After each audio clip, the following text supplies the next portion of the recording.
In today's video, I'm going to teach you how to delete your Facebook account. Before we begin, make sure you're already logged in to the Facebook account you want to delete and that you're on the Facebook homepage.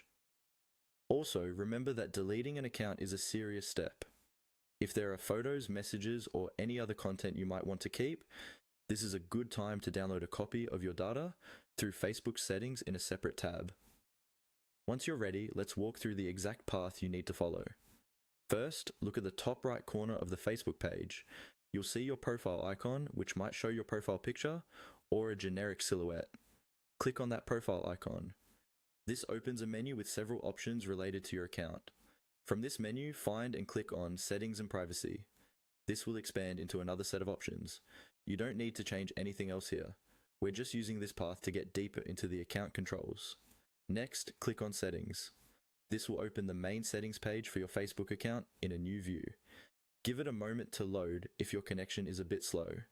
On the settings page, you'll see various sections. Look for the option labeled Account Center and click on it.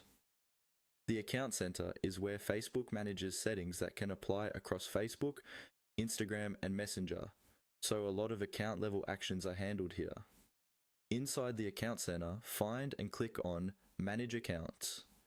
This section is specifically for controlling which accounts are connected and how they're handled. Now click on Manage. Here, you should see the Facebook account or accounts that are linked to your profile. This is where you'll choose the account you want to delete. Next, click on Select for the Facebook account you intend to remove. Make sure you're selecting the correct account, especially if you manage more than one. Finally, click on Continue.